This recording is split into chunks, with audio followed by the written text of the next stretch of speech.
money always helps you tell stories. And I think people think that the blockchain is this impenetrable black box, especially now as people have gotten savvier about how to move funds. But so often.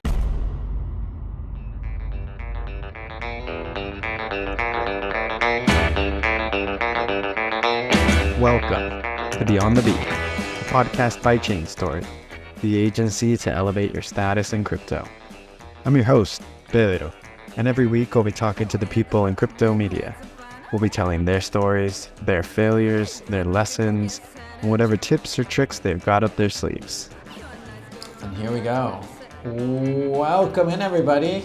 Another episode of Beyond the Beat. Super excited today to chat to Sam Kessler from CoinDesk. How you doing, Sam? Thanks for coming on. I'm good. Thanks for having me, Pedro. Excited to be here. So look, you can pick up this question from any part of your timeline. I won't ask your age, but you can pick it up anywhere. But how did you become deputy manager, managing editor at CoinDesk? Oh, how did I become deputy managing editor at CoinDesk? Well, I started as an intern, actually. So out of college, I didn't actually work in journalism. I studied computer science. I worked in tech for a couple of years. I was a product manager. I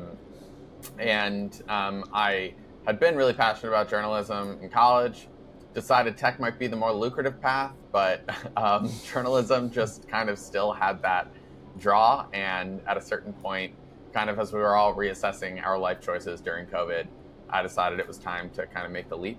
So I went to CoinDesk. I knew Danny Nelson, who's a really terrific reporter.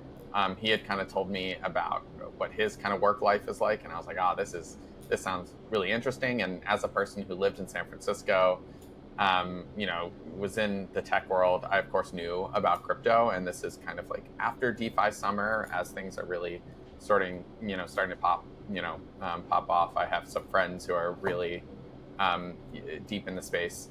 I became interested, but I also knew that I didn't want to work in crypto. And so kind of marrying those two things, where it's like the journalism and this thing that I was really curious about, excited about, that's kind of how I ended up at CoinDesk. And then the managing editor stuff, kind of deputy managing editor of tech and protocols is my title. It all kind of followed from there. I worked my way through the internship up to, publish enough stories, and we changed titles, and I don't know really what they mean, but I'm honestly just doing. People respect me more, I think, but I'm doing the exact same work I did when I was an intern. Oh, that's brilliant. It's funny. I want to touch on the headline stuff later on, because I was chatting to a friend of mine last week, Matt from the last episode, and we were talking about how we're horrible at headlines and respect editors for being able to actually make them something that I would want to click on. Otherwise, I just some of the things that we come up with are horrifying. So mad respect for the people that are getting the clicks. No, by the time I'm done with the article, because I never write the headline first, I'm just too exhausted to write a good headline, and I'll conveniently forget and let my editor do it most of the time. Also leads even, I'm sure you have the same struggle, where it's just really, it's way harder to write a good lead than it is to write a good article. I'll write the rest of the article and then hit the lead next. That's an interesting point, because I've always toyed with both of them a little bit. And I lean towards leaving the headline for last. And I know that's shamed upon by writers and by journalists and editors. They're always like, man, you need to let that become the skeleton and spend all your time there, and it'll make the article so much easier. And I'll write a headline and I'll think it through and everything. And then at the end of the article, I'll be like, I need to change this. Why did I spend so much time on this? And then it'll get on my editor's desk, and they'll change it completely again. And I'll be like, I should have just started writing. Well, especially when you have to write quickly, the story ends up changing from what you thought it was going to be. So it's one thing if you have a big investigative piece, you know what that's going to be by the time you're sitting down to write it. It's you've done the investigation, you know how it's going to be structured. But if news really quickly breaks, and you're kind of writing and also assembling information at the same time, I feel those are the times when it's just I'll figure out the headline. I'll figure out what this is once we're done. Are you more on I know that you've done a lot of scoops and a lot of investigations, especially some really interesting ones lately, like with the DPERK and all that. Are you on the more investigative side of things at CoinDesk? Or do you also handle a lot of breaking news and like timely sort of stuff? So when I started, I think my strength was in the technical side of things. Just at like I literally studied computer science, and even if that like I didn't know that much about I had like a some knowledge of blockchain tech, but just like knowing how to speak that language, I think made me particularly comfortable, if not good, at speaking to developers. And so I ended up covering those deep tech stories. So to the extent that I was doing scoops, it was for the most part around, this is how Ethereum is more centralized than you think, or, those sorts of, scoopy things. Not saying, whatever, that's one side. But recently, I've just become more interested in, some of these broader investigative stories. And so I've been writing much more investigative, just like stuff, doing like blockchain analysis, like looking at, the chain analysis type stuff. What's drawing you more to that side of reporting? I'm sure you feel this. It's just fun. Like it's I'm still figuring out what I enjoy in crypto, in journalism, I was going to say, and just in life. And one of the things that I've definitely narrowed it down to is just the ability to kind of figure out things that you're not supposed to know on a very superficial level is like exciting to me, and like makes me excited to work every day. So I think that. Yeah, no, I fully agree. I think it's funny because a lot of people they've got like this sort of reticence to talking to journalists, but then there's a little bit of them like eager to talk anyways and eager to drop some sort of source or some sort of like wild document or something, but then at the same time it's like, oh, you're a journalist, I shouldn't be talking to you, or this is probably going to go into some story or something like that. Yeah. You find that in particular in crypto, like people are more open. It's almost like shooting fish in a barrel, when it comes to finding scoops, because people are so, loose-lipped, I guess, relative to, what I imagine it would be like covering the traditional beat, or, even broader tech beat. But I also find that you have to be careful. And I've run into this like a couple times in the past few years where people don't realize how journalism works in crypto. I'm sure this has come up. Maybe it's come up on your show, maybe not. But like people will talk to you and you do have to kind of like, as much as you try to walk people through what on the record means or what on background means, like, and I don't even use on background a lot of the time anymore. I just describe like, hey, we're going to characterize it this way. We can use a descriptor, that sort of stuff. You kind of have to train people so they understand what it means when they're talking to you, so that they're not caught off guard. Well, I also think that there's like a side of things where journalists also need that sort of media literacy and like understanding properly how to do their reporting, how to source, how to vet their sources, how to explain to their sources, this is how it's going to come out, this is how I'm going to like quote you, this is what it's going to look like. I mean, not entirely obviously, but this is going to go on the record, off the record, all that sort of stuff. This is on the record, right? I'm assuming this whole conversation is on the record. This whole conversation is on the record, aside from there being like a massive record thing in the front just before we started talking. I'm glad that's the other thing people don't know. You should tell people if you're recording your interviews. I mean, laws and stuff. I learned this in college when I was doing reporting, but a lot of people I'm surprised that we will hire, we have to explain like, hey, if you're gonna, record your interview, you have to tell people, depending on if it's a one-party, two-party consent sort of a situation.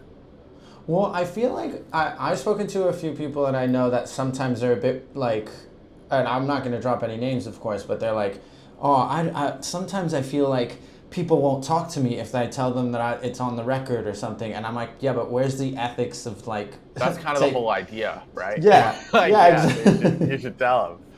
Like the first thing you should tell them is like, yo, you're on the record. We're going to be talking about this. I've got these questions, because you got to prepare them, because otherwise you just can't use it, I'm also learning, like, you have to be so careful because like I mentioned, like, there's two times in my, journalistic career where I was talking to somebody. I thought it was on the record. I can even point to parts of our conversation where on my end, I was explicitly clarifying that things were on the record.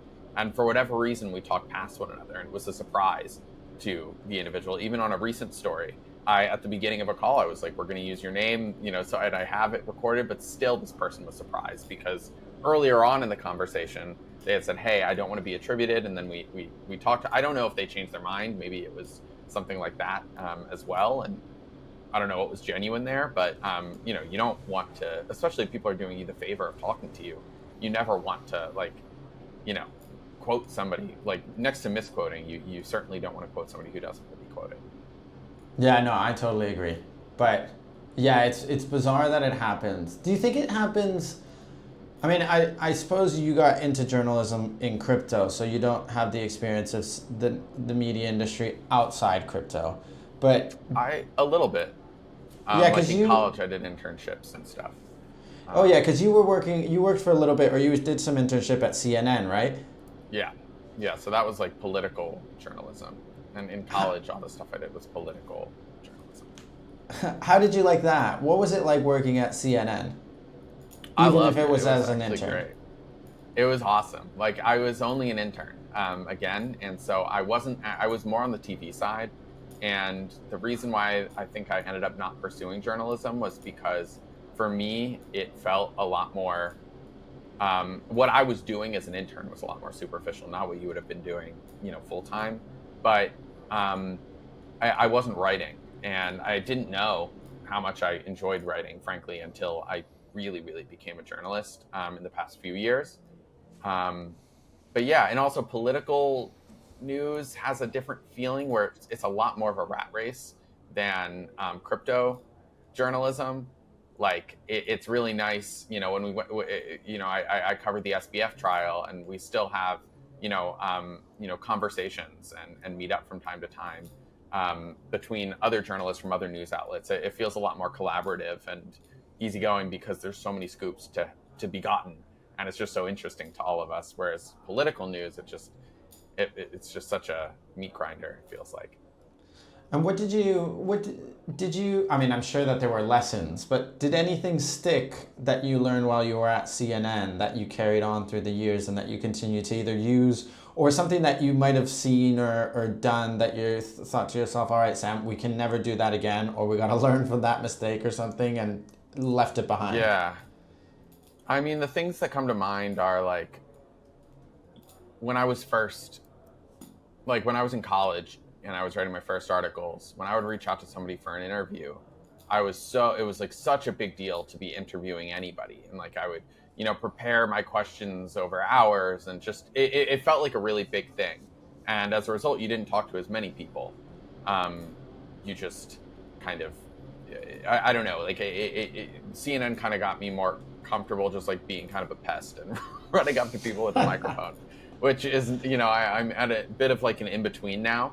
But it's just, like, talking to a lot of people and not being afraid of, what impression that leaves without being, like, annoying, like, completely annoying. Like, I'm kind of kidding when I call myself a pest, but, like, people don't care. Like, it's fine to just reach out to people and they'll forget about it tomorrow. And, that high volume stuff. Yeah, no, and it's something that I remember battling as well. Like, thankfully, I'm pretty social, and I can, like, and I don't really have any trouble, like, going up and talking to someone. But I do also feel sometimes the grind of being like, is this too much? Is this just too intense? Or, like, even with some sources that I always tap into for specific stories or, like, specific areas of the industry, I sometimes think to myself, like, am I beating this too much? Like, there's got to be, and I always just come clean, just being like, look, if at one point I'm pestering you too much, just tell me, and I'll leave you alone for maybe a day or two, and then I'll come back asking you for a little bit more information. Yeah.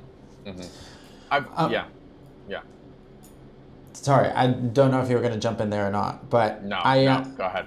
I wanted to dive a little bit. I'm intrigued by, or I'm really interested in like the investigative side of journalism, even though I'm more of a beater and I like do a lot of breaking news. And we're always in that like race to be first and yeah, play that game. But I think that especially in crypto, there's like a huge need, and I think that there's a huge interest in like a lot more investigative pieces. And I wanted to like get your, I guess, perspective on what the process of like a deep crypto investigation is like for a journalist. Like I remember reading your EigenLabs employee airdrop that ended up being quite controversial on like a series of areas, which we can touch on them or we don't have to. But I'd love to. Yeah. All right. Yeah, let's dive into it. The controversial stuff is the most fun. Yeah, no, for sure. But sometimes people are like, "Oh man, I got this sort of backlash, and so I don't really, or I can't really talk about it." I don't care. Good man. Curious to hear where you've gotten backlash too. I don't know how this is usually structured in terms of. I want to ask you how long you've been. Like, I don't know how long you've been a reporter. Also, I fell into the reporting side of things. I discovered Bitcoin and crypto like 6 years ago. Before that, I spent like 7 years between Australia, and I traveled around the world, and I did all sorts of odd jobs: fruit picking, sawmilling, bars, travel agencies, all sorts of weird things.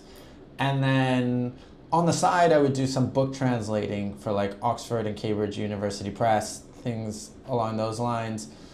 Stuff on economics, and then I discovered like crypto, and I just obviously fell down the rabbit hole, and I looked at like where I could add value somehow, and that was through writing. And so I started writing a Latin American newsletter about Bitcoin and just like crypto in general, and then some people picked up on it surprisingly in Australia, because it was a Latin American, like it was Spanish written.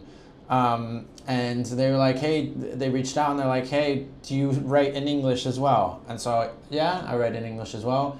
Do you want to come and write for us? And then I started writing for them, and that's how I sort of like got more into the reporting side of things. And then last year, I started working at Decrypt, and then now I've been at the Defiant for like a year now. Yeah. And I guess it's funny because I sort of fell into it in the past 3-4 years. But in the past 3-4 years, since I've been like developing myself as a journalist, I feel like I'm not going to say meant to be a journalist, but like it feels like a profession that suits me well. I'm like obsessively curious. I love to discover things. I ask questions to the rocks I see as I pass them on the street.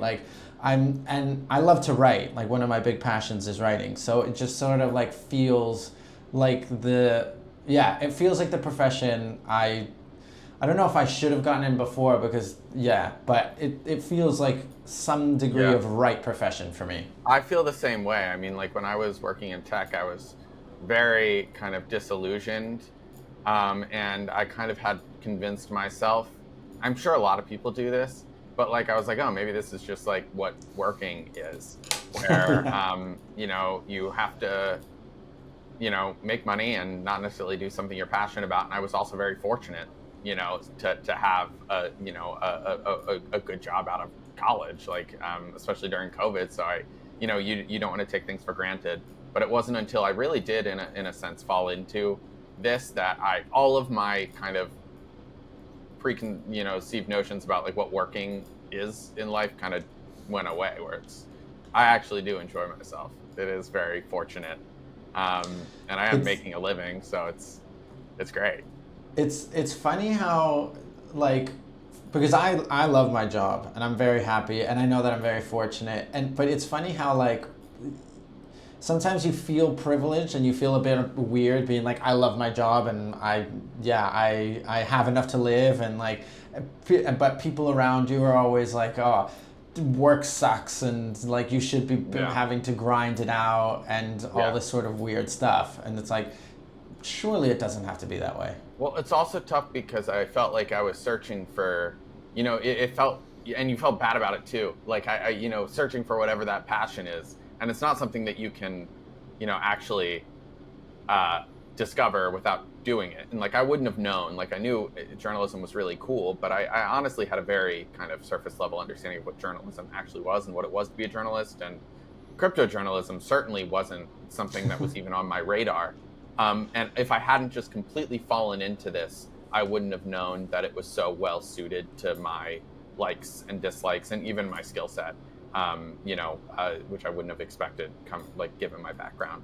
So it's hard to like give advice to anybody who's asked me once they've seen that I enjoy my job now, because it's like I wouldn't have known, what to look for. I kind of just landed here. And I also think like being a reporter or a journalist in crypto does require a specific way to approach the world and like a specific brain and how it operates. And I'm not saying by any means I'm above or any of us are above. You just have to be like a little bit wacko to be like reporting on the stuff we report on with the speed we have to report on, with the degree of transparency and all that sort of stuff. And so it does require like something that's going on in your brain that's firing in a not probably the same direction as other journalists in other industries. I think that's true. I mean, I'm realizing too that I got us off track, whatever your question was about. I think it was like the investigative process. Yeah. It's funny. I was just thinking to myself, like, did we sidetrack there a little bit? But no, that was my bad. No, that's fine. Yeah. Like you can see, I like to riff on a bunch of different topics, so it was it was great branching off. But I wanted to talk. The question was like, if you wanted to walk us through like the whole EigenLabs investigation, like what drove you to it, how the process went, and then the spicy stuff at the end. Yeah. So I'm going to have to jog my memory a little bit just because that was a couple months ago now. But I think it was actually 7 months ago that I got a tip. So maybe for those who don't know about the scoop, which is probably most people, very much most people, basically what happened was EigenLayer, big Ethereum protocol. It's built by EigenLabs. And the Eigen Foundation, which is the nonprofit that kind of is like the steward of it. We, myself and my colleague Danny Nelson, who I mentioned earlier, found that EigenLabs had been distributing a list of a bunch of addresses, crypto addresses, belonging to its employees, and it had been distributing that list to other projects in the EigenLayer ecosystem. So projects that ostensibly are going to use EigenLayer to power elements of their security, because EigenLayer is a restaking protocol, and all that, if you don't know what it is, can be looked up. But essentially, all of these things that all these projects that we're going to use EigenLayer as a public good were also, many of them were given a list of EigenLayer or EigenLabs developers and employees, with the kind of tacit understanding, according to our reporting, being that, hey, you should kick back some of your tokens to EigenLabs. And so there's some caveats that we can get to around, whether that agreement was explicit, implicit, or even interpreted that way as like a kind of, some it seemed like a shakedown. For some, it was just like, we would have given them the tokens anyway, and we were happy to have this list. So there are some nuances there. But it goes to conflicts of interest in crypto. It's like if you're building software that's supposed to power all these different things, whatever, should you be getting their tokens? So anyway, that process started about 6 or 7 months ago when I got a tip that this had happened, and I had actually seen messages confirming it about a month or two later. So I didn't do anything with it for a while.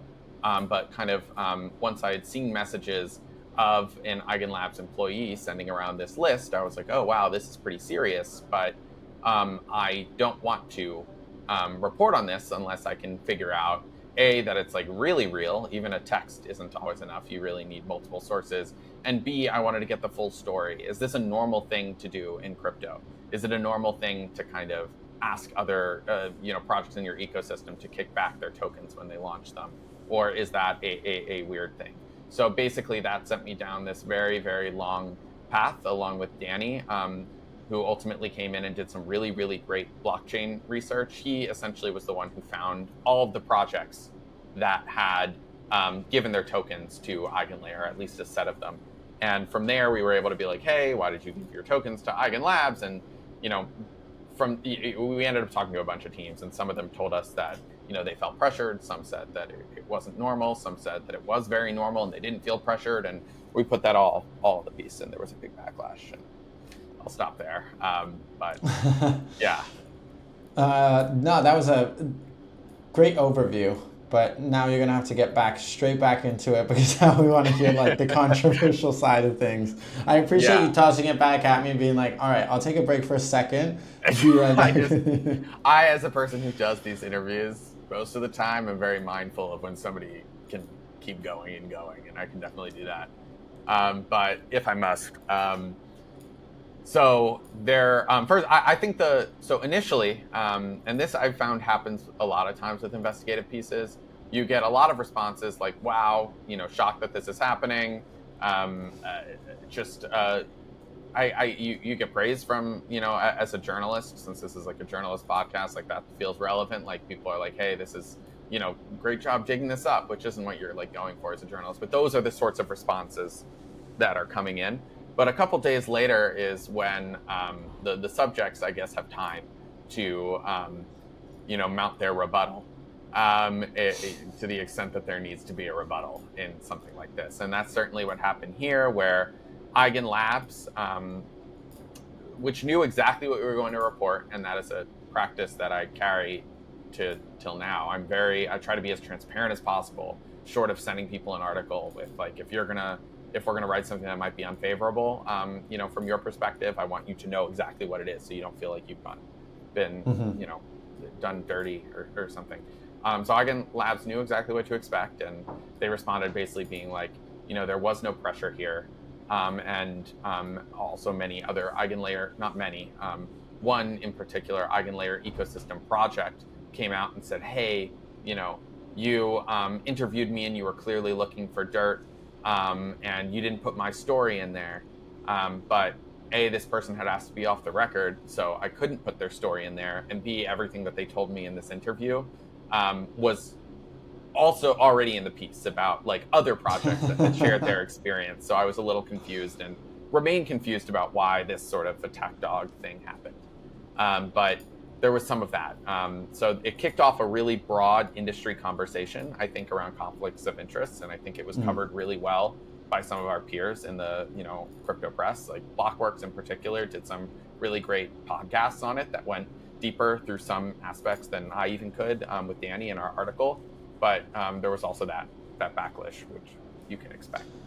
Do you think that there is, I mean, I suppose that there is, but do you think that there's like a dangerous amount? I mean, I don't know how much you might have thought about it, but like a dangerous amount of conflict of interest in the industry itself from all walks of it, whether that's companies, whether that's the media, whether that's users, whether there's this idea of like the KOLs that exist everywhere. Mm-hmm. Do you think that we've reached that sort of like, escape velocity where it's just like, it's just everywhere, too pervasive, or is it just like specific to specific projects and something that exists not much more than in any other industry? I think it's getting better from what I can tell in terms of like real journalism happening. I mean, conflicts of interest in every form are a problem. So like on the business side, that's what I wrote about. But just if we're talking about like, hey, are people at these news outlets also kind of in bed with these companies? I think that was absolutely a thing, and I'm sure you know about it. Like there are some, without naming names, because honestly I haven't vetted it. Like it happens enough where somebody will reach out to me and be like, "Hey, how much does a CoinDesk article cost?" Which is not only like wrong, but it's also kind of offensive. It's like, I don't know what you think we get paid for. It's not the but regardless, like I think that there is or was a practice in this industry of some people paying for play. And I get the sense that is kind of going away now. I think FTX put a big spotlight on the industry, and CoinDesk's role in that kind of showed the role that media can play in bringing light to these things without just shilling, different projects. So, but I don't know, like it's still always going to be a problem when everything is so financially linked, like everything crypto. Yeah, yeah. No, I always think that we're like walking a little bit too much on dangerous ground. But then at the same time, I just wonder how bad it is in other industries. And then I wonder on the other hand, like how complicit is the media? Because something that I think about, like at the Defiant, we have like a clear pro crypto like bias. You know, we agree that this is a better financial system. It obviously has its problems and like bad actors and everything, but it is a better system. But yeah, we don't take paid media, and like, yeah, we are as transparent as we can. But then there's a part of me that's always like, how complicit is the media that is like not explicitly, but has like a clear pro crypto bias to report on the industry with the truth and all that sort of stuff. I believe that we do a pretty good job, and like we do like we set pretty high standards at the Defiant for how we do our reporting and all that. But then at the same time, I look to the broader industry and I do wonder about some of the things that happen, because I do know that there is, for example, like a lot of paid media, because I've gotten like PR people reaching out and being like, so how much does it cost to like put an article in the Defiant? And I'm like, that doesn't work. And they're like, but what do you mean? This and that allows it. Yeah. And I'm like, I mean, that's this and that's prerogative. That's fine by me if they want to go down that route. Yeah. I mean, I think transparency is the most important thing. Like the fact that you're like, hey, we have a pro crypto bias, and Defiant is obviously clear about that on their site. That's what's, key. Like if you're transparent about what your bias is, then it's transparent. And everybody, I think, does have a bias to a certain extent, as much as, people say that they don't in either end. I've actually been criticized a lot on the other end for being anti either particular ecosystems or crypto in general, just writing quote unquote FUD. And I think that is, I think I honestly do have to be careful, because when you're doing, particularly recently, this investigative stuff, you often just see the negative. And I think that's just hard as a journalist generally. Just like having to focus oftentimes on just like negative things over and over and over again. It can reinforce, a perception. Like, I was writing about this DPRK stuff.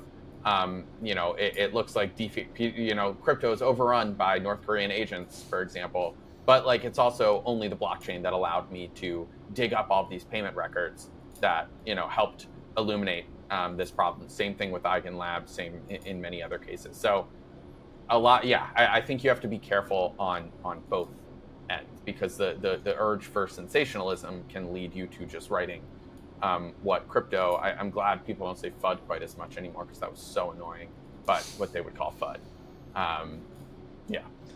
Yeah, I mean, well, that's the thing. It's we work in an industry that's also like so pro itself that they expect everybody in the industry to be like, hey, we're all pro crypto, so why are you writing these stories? Like, there's been stories that I've written also that have gotten some backlash, or people being like, do you hate crypto for any reason, or do you hate us for this project? It's like, I'm just writing an interesting story, or like trying to like tell a side of something that hasn't been reported on so much. It's not that I'm like, because I obviously have my qualms with some projects, like everybody does, even if you're like super mega pro something, but like that doesn't necessarily mean that I'm like against you guys existing, unless you're also like an outright scam.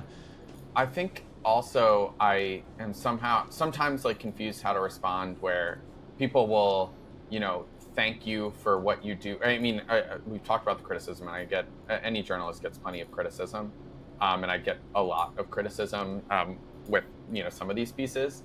But like, you'll also sometimes get like thank yous about like, thank you for, helping this industry, progress, and those sorts of things. And I'm also especially like, I'm a little uncomfortable there too, because like you said, it's like sometimes I to the extent that a particular article can help the industry, happens to be the crypto industry that we're writing about, clean up its act. I think that that's a positive surface, but I also don't see my job as, helping, my job in particular, as helping the crypto industry, succeed or fail. Like, it's just to bring transparency to it, wherever that leads.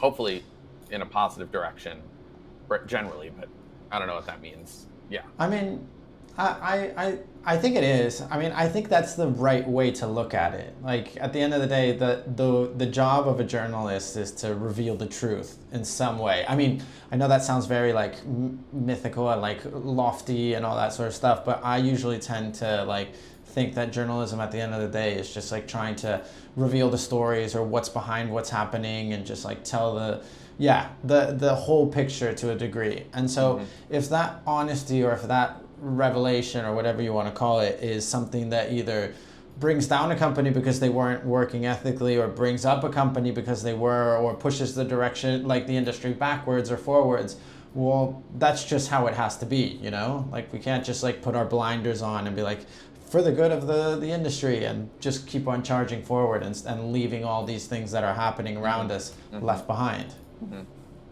Yeah, I mean, I agree. I know that we're running up on time, so I have a little bit more. I mean, I was saying earlier that my editor's probably gonna get mad if I'm not back in a little bit, but whatever you need.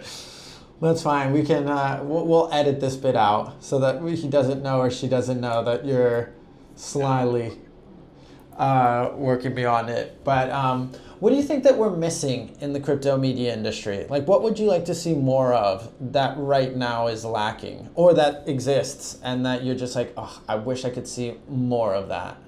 On-chain journalism, like on-chain investigations. I don't think that most journalists in crypto recognize how, if not easy, at least feasible and possible it is to,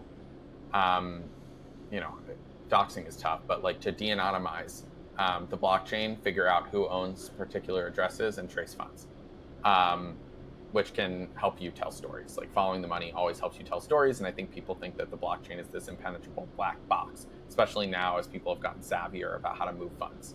But so often, I found this, with the Eigen piece and with this piece that I published on North Korea, like you can really trace and discover things that way. How did you, are you self-taught then, learning how to read the blockchain? I guess so. I mean, who isn't? There's no. Yeah, I guess so. Maybe. Yeah. Yeah. But, yeah. Sorry, go ahead. No, it's not like we have like a really rigorous curriculum at CoinDesk. We do actually have like or at least used to have orientations where people would like teach you how to look at certain things, and I think I've even led some stuff for when we used to have interns. But yeah, you kind of things change so quickly. So you figure this out yourself or in tandem with researchers, sources, or colleagues. And then what do you think that we're seeing too much of? Like, to flip the question, what do you think that we're seeing too much of that you'd like to see us tone down a little bit? I think like embargoes. So news embargoes, where a company has something coming out, whether it be a new product or just a sponsorship, and people just cover that and agree to release the news on the date set by the company. We all do it. It's part of the game, and not everybody actually does it. Certain firms don't do it anymore, news outlets. But I think that there's too much of that, even if it kind of like makes the wheels greasier and helps things turn a little quicker and whatever. That, and I also think that there's a lot of credulousness on the part of both the industry and the but basically credulousness when if credulousness is a word, but like people kind of take what other people say about technology as fact rather than actually look at the technology itself and draw conclusions from there. So to give an example, if if a platform says that it's going to be faster for trading, but it turns out that they're now shuttling all of their trades through market makers, rather than doing it in a decentralized manner, that's interesting and worth reporting on, rather than just the fact of, hey, things are going to be faster for end users. Trying to understand what the tech actually does. Yeah, I feel like I feel like there's a lack of people actually understanding how the tech works, which is really like interesting because like even journalists that have to report on this sort of stuff. I think that's actually one of the reasons why a lot of reporters and I sometimes, I mean I do embargoes occasionally, but I think that's why there's a lot of reporting that leans on embargoes because it's an easy way to like keep the news cycle going, like keep your byline active, be pitching stories and all that sort of stuff rather than like you say, diving in. And I think that's also like a sort of news outlet prerogative as well. Like, all right, you want to learn how to do some on-chain reporting? All right, there might be this course, or you know what, take this next week to like discover all the tools that exist and what to do. And I think that, and I understand because companies just don't sometimes have the runway to be able to be like, you know what, or the team to be like, you know what, you can just go and learn how to do this on-chain reporting. But I do think that's because also like outlets can be myopic in understanding why it would be really good for their company or for them to have somebody like specialized in understanding how to read these, like the blockchain, because at the end of the day, that's like the underlying base for our entire industry. And so it's for nobody on your team, and I mean, I don't know how to read the blockchain, but for nobody on your team to be able to do it seems so like counterproductive, or just like, it just sounds or feels odd. Yeah, I agree. I mean, especially when we're, the de facto, fourth estate for this whole industry, somebody should be, holding it to account to an extent, especially if regulations are kind of murky. I think journalists play an outsized role in crypto, both in terms of setting narratives. And that's like, maybe this is actually a side note, but something that you maybe this is somewhat cynical, but something I've come to recognize over my time in crypto is that just the way that the funding environment and the incentives for VC works in crypto, where exits are a lot faster because of tokens, it leads to this environment where narratives are much, much, much more important. So in typical VC, if you raise money for a company, you kind of do have to use certain sorts of fundamentals and hope that the company is going to prevail. Obviously, people throw money everywhere. You have A16Z, doing their scattershot approach and whatever. But in traditional VC, there's like a 5-10 year time horizon for any investment. In crypto, it's not like that. It's 1 or 2 years. And people are selling tokens that are quote unquote locked over the counter, even if they're supposed to, keep them to themselves. So what happens is it breeds this thing where people have an incentive, people being these VCs and these projects, they have an incentive to pump a narrative, to pump the idea that, DeepIn, not using that, like I haven't done much research on DeepIn specifically, but using that as an example, let's say DeepIn is the future. So you pump this narrative, a bunch of people who already hold, who are essentially the public market for, DeepIn tokens, they already hold these tokens, you kind of like get them buying the tokens, and then you as the investor or the insider are able to dump on them. You're able to, be aided and abetted by the media within this industry, because it's that narrative that creates that wheel. Yeah, that's an interesting point, because like we are super narrative driven, and I've always been a big believer that like VC money is what pumps the narrative as much as they can, because obviously money is what like drives everything in one direction or everything in another direction, especially like a super small industry like our own. And I do think that then like it gets into the even murkier waters when you have like like KOLs that are also like partly investors, or they receive like all these pre-sale tokens, and so they have this massively misaligned incentive structure that ends up creating this like it's like almost going against like the whole ethos of what's happening at the end of the day, and it just creates this like scenario where you don't even want to get involved into any project, or you end up becoming so skeptical that you're just like, everything is a scam because I don't understand, like I don't know what's going on here, who's getting these pre-sales, where the pre-mine is coming from, and how do I know that money isn't getting drilled into one direction or another by the project itself, by the VCs itself? So it's a good point, and something that I think that we're just gonna have to keep battling with, and hoping that media and then people start to sort of shine lights on the projects that are. I do think that there's less tolerance for that stuff nowadays. At least I see, like, yeah, my timeline or the people that I talk to at conferences or friends who are like less tolerant of like pre-sale like tokens or projects that are launching with pre-sales or pre-mines, and there's like a lot more skepticism or like double takes on it or double looks in that direction.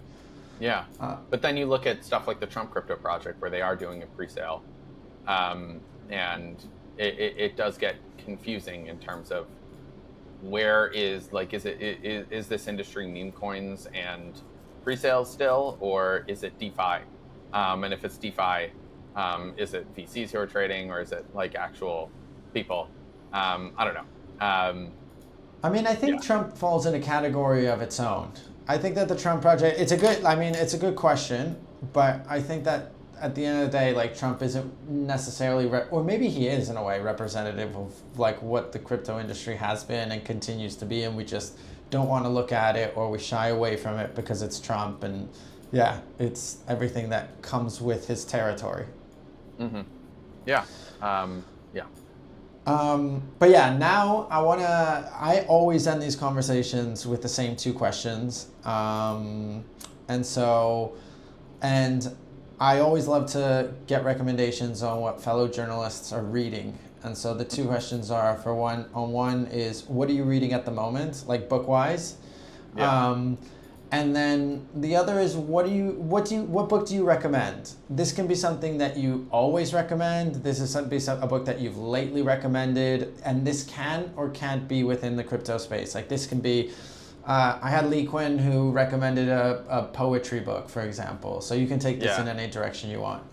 I'm going to go full science fiction just because I've been on a huge science fiction kick recently. Love it. I am currently reading Children of Time, which is like a really good book. So I read like the Three Body trilogy and loved it. And then I was like, what is kind of similar to this? And it's Children of Time. It's like, the idea of like, human race sort of going in this weird direction where they're all kind of stranded out in space, and somebody decides to drop.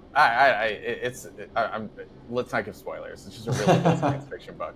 And then the book that I would recommend, like, I kind of recommend that book, but this book is actually better that I'm going to recommend, is like Stories of Your Life. If you haven't read that, it's like a short story collection by Ted Chiang.